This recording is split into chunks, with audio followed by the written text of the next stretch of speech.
ಚಕ್ರವರ್ತಿ Chandrachud versus ನಿರ್ಮಾಪಕ K ಮಂಜು. ಚಂದ್ರಚೂಡ್ ನೀನು ಎದುರಿಗೆ ಸಿಕ್ಕಿ ಮಾತಾಡು. ಚಕ್ರವರ್ತಿ ಚಂದ್ರಚೂಡ್ ವರ್ಸಸ್ ನಿರ್ಮಾಪಕ ಕೆ ಮಂಜು. ಚಂದ್ರಚೂಡ್ ನೀನು ಎದುರಿಗೆ ಸಿಕ್ಕಿ ಮಾತಾಡು.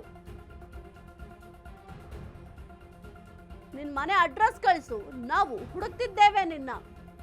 ಚಂದ್ರಚೂಡ್ ವಿರುದ್ಧ ಮಾನಹಾನಿ ಕೇಸ್ ಕೊಡ್ತೇನೆ. ಏಕವಚನದಲ್ಲಿ ಟೀಕಿಸಿದ್ದಕ್ಕೆ ನಿರ್ಮಾಪಕ ಮಂಜು ಅವರು ಫುಲ್ ಗರಂ ಆಗಿದ್ದಾರೆ.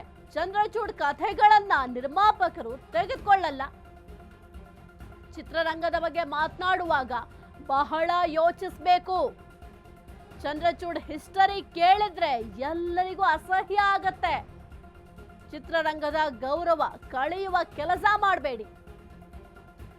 ನನ್ನ ಬಗ್ಗೆ ಏನ್ ಮಾಡ್ತಾನೋ ಮಾಡ್ಲಿ, ನೋಡ್ತೀನಿ.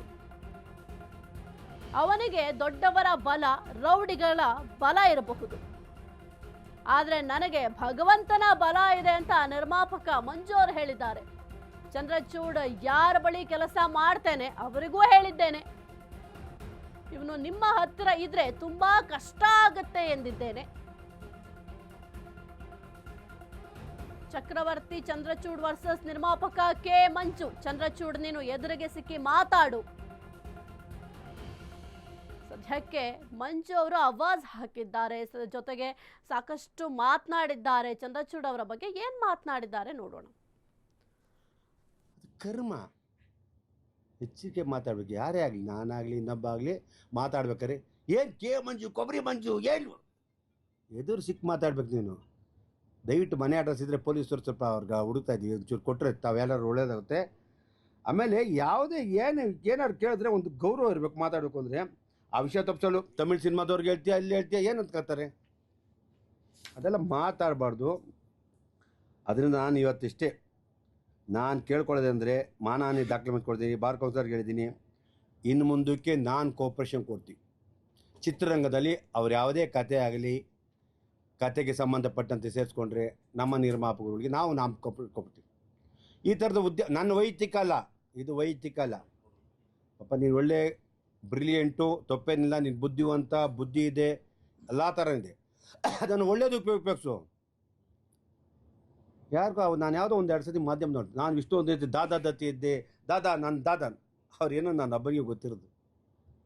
ದಿನಕ್ಕೆ 24 ಗಂಟೆ 12 ಗಂಟೆ ಜೊತೆಲಿದ್ದಿದ್ದು ಕೆ ಮಂಜು. 365ದಲ್ಲಿ 275 ದಿನ ಜೊತೆಲಿದ್ದಿದ್ದು ಕೆ ಮಂಜು.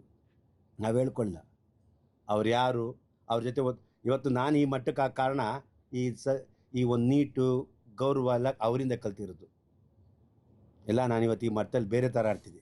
ಇವಾಗ ಯಾರು ನಮ್ಮ ಸ್ನೇಹಿತರೊಬ್ರು ಮಾತಾಡ್ತಿರಲ್ಲ, ಒಬ್ಬ ನಿರ್ಮಾಪಕರನ್ನು ನೀವೆಲ್ಲ ಮಾಧ್ಯಮದ ಮುಂಚೆ ಮಾತಾಡ್ಕೊಂಡು ಆ ಥರ ಮಾತಾಡ್ತಿದ್ದೆ. ಅವ್ರು ಅವತ್ತು ಹೇಳಿದ್ರು, ಕೈ ಬಾಯಿ ಕಚ್ಚೆ ಕರೆಕ್ಟಾಗಿರಲಿ ರಾಜ, ಉದ್ಯಮದಲ್ಲಿ ನೀನು ತುಂಬ ಗೌರವ ಐತೆ, ಮುಂದಕ್ಕೆ ತುಂಬ ಬೆಳೆಯೋನು, ಸಮಾಜದಲ್ಲಿ ಒಳ್ಳೆ ಹೆಸರಿರಬೇಕು, ಸಮಾಜದಲ್ಲಿ ನೀನು ಬೆಳಿಬೇಕು, ಉತ್ತಮವಾಗಿರಬೇಕು, ಚಿತ್ರರಂಗ ನೀನು ಯಾವತ್ತು ಸ್ವಂತಕ್ಕೆ ಆಸೆ ಬಿಡಬೇಡ, ಬೇರೆ ಥರ ಯೋಚನೆ ಮಾಡೋದಾಗ ಅವತ್ತಿಂದ ಬಿಟ್ಬಿಟ್ಟಿದ್ದೀನಿ. ಅವ್ರ ಸೊತ್ತೆ 15-16 ವರ್ಷ ಆಯಿತು. ಅದಕ್ಕಿಂತ 15 ವರ್ಷ ಮುಂಚೆ ಸೇರಿದವನು. ನನಗೆ ಇವತ್ತು ಆಲ್ರೆಡಿ 60 ಸೀನಿಯರ್ ಸಿಟಿಜನ್. ಮಾತಾಡಬೇಕಾದ್ರೆ ಚಿತ್ರರಂಗದ ಬಗ್ಗೆ ನೀನಾಗಲಿ, ನೀನು ತಪ್ಪು ಮಾಡಿದೆ ಬಂದು ಕೇಳು. ಅದು ಉದ್ಯಮ ಏನು ಹೇಳ್ತೆ, ಅಸೋಸಿಯೇಟ್ ಅದಕ್ಕೆ ಆಮೇಲೆ ಮಾತಾಡೋಣ. ಈ ವಿಷಯ ಡೈವರ್ಟ್ ಮಾಡೋಕ್ಕೆ ಇನ್ನೊಂದು ಹೇಳ್ತೆ, ಇನ್ನೊಂದು ಏನು ಅದು ಅರ್ಥ?